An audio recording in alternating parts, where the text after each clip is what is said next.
Smart city, green city અને clean city તરીકે ઓળખાતા સુરત શહેરમાં એક ચોંકાવનારી સ્થિતિ સામે આવી છે. રાંદેર વિસ્તારમાં છેલ્લા 3 મહિનાથી લગભગ 20 મહોલ્લાના 15,000 જેટલા લોકો પીવાના પાણી માટે તરસી રહ્યા છે. લોકો પૈસા ખર્ચીને પાણી ખરીદવા મજબૂર બન્યા છે. આ મુદ્દે સ્થાનિક લોકોએ મ્યુનિસિપલ કમિશનરને પોતાના ઘરે આવવા આમંત્રણ આપ્યું છે. રાંદેર વિસ્તારમાં પીવાના પાણીમાં ડ્રેનેજનું મિશ્રણ થતું હોવાનો ગંભીર આક્ષેપ ઉઠ્યો છે. અનેક વિસ્તારોમાં નળમાંથી ગંદુ અને દુર્ગંધયુક્ત પાણી આવી રહ્યું છે, જેના કારણે લોકો એ જ પાણી પીવા મજબૂર બન્યા છે.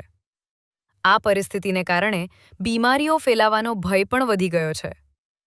રાંદેરના બોકડ ફળિયા, કુરેશી સ્ટ્રીટ, ખાટકીવાડ, છાછા સ્ટ્રીટ, લીમડા ઓલી, વખાર ઓલી, મંસૂર ગલી, મોદન ગલી, બાબુ ગલી, જસોલ ગલી, મોચીવાડ, નગીના લાઇન, 5 બત્તી, 3 બત્તી, સુથારવાડ, મુલ્લા રોડ, વરિયાવ ઓલી સહિત ગામતળના અનેક વિસ્તારોમાં આ સમસ્યા ગંભીર બની છે. છેલ્લા 3 મહિનાથી લોકોને ગટર મિશ્રિત પાણી મળતા તેઓ ત્રાહિમામ. હાલમાં આપણે એક ખાટકીવાડ વિસ્તારમાં ઊભા છીએ અને છેલ્લા 3 મહિનાથી ખાટકીવાડ છે, બોકડ સ્ટ્રીટ છે, છાછા મોલ્લા છે, તાયવાડા છે, 5 બત્તી છે, 3 બત્તી છે, આવા બાબુ ગલી છે, આવા તમામ વિસ્તારોની અંદર પાણીની સમસ્યાથી લોકો ત્રાહિમામ થયા છે. ડ્રેનેજયુક્ત પાણી પીવા માટે મજબૂર થયા છે અને એ પાણી પી શકાય એવી હાલતમાં પણ નથી. કલાક 2 કલાક સુધી પાણી જવા બાદ પણ એ પાણી ખોટું અને ગંદુ આવે છે.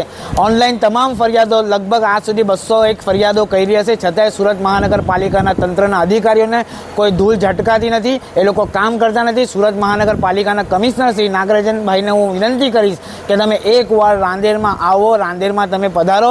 તમને આ પાણી, આ ડ્રેનેજયુક્ત પાણી છે, તમે પી શકતા હો તો તમે પીને બતાવો, કારણ કે તમને પણ ખબર છે કે અહીંના લોકો કેવી રીતે ત્રાહિમામ થયા છે અને પાણી પીવા માટે મજબૂર થયા છે. નાના મોટા બુઢા તમામ લોકો આ પાણીથી ત્રાહિમામ થઈ ગયા છે. લોકોને બીમારી થઈ છે. એના માટે જવાબદાર કોણ? કયા અધિકારીઓને આની વિશે રજૂઆત કરી છે?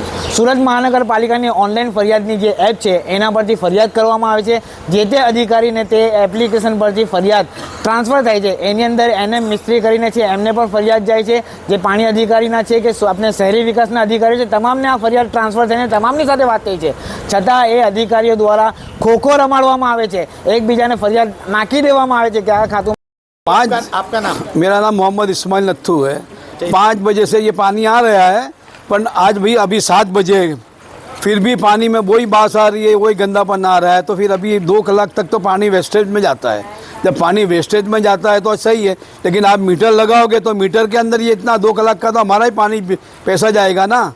इसकी जवाबदारी कौन लेगा? अच्छा, क्या कहोगे कमिश्नर साहब से? कमिश्नर साहब से यही कहना है कि ये पूरा लाइन चेक करो, और पूरे रांदेर का ये प्रॉब्लम है, और हमारा तो कई सालों से ये प्रॉब्लम है कि गटर में से पानी आता है. अच्छा, कौन सी जगह आप रहते हो? मैं बोकड़ फड़िया में रहती हूँ. और क्या समस्या पानी को लेके आ रही है? पानी हमारा एकदम गंदा आ रहा है भैया, और इतना गटर वाला ही पानी. हमने बहुत बार सैंपल दिए हैं. जब ये कॉरपोरेशन में अर्जी करते हैं तो वो आके सैंपल देखते हैं, सबके घरों में से ले जाते हैं. एक सलीका पानी दिखता है उनको कि हाँ गंदा है, हम कल आएंगे. वो कल होती ही नहीं है उनकी. अच्छा, तो क्या कहोगे आप कि किस तरह अभी 3 महीने से रह रहे हैं? 3 महीने से इतने परेशान हैं हम लोग. अगर बीच में रमज़ान भी हमारी गई, बराबर, हम लोग बाहर से पानी लेते हैं, बाहर से बिकाता पानी लेके पीते हैं. हमारे बच्चे बार किसी को मर्रा होता है, किसी को गैस्ट्रो होता है, किसी को टाइफाइड होता है, किसी को कमला होता है, उसमें भी हम परेशान हैं. कितने का पानी बाहर से आता है? हमारा रोज 200 रुपये का पानी बाहर से आता है. और अभी हाल तो पानी महंगा हो गया, 130 रुपये के 12 हो गई है. पहले 100 रुपये की आती थी, अब 130 रुपये की 12 होता है. 260 का पानी आता है. और क्या कहोगे कमिश्नर से? कमिश्नर से हम एक ही बात करेंगे कि हमको ये पाइपलाइन बदल दो. हो सकता है कि पाइपलाइन बहुत जूनी है, उसके लिए कहीं ना कहीं मिस्टेक हो गई होगी, तो हमको तात्कालिक पाइपलाइन बदल दो और इसका निकाल लो हमारा.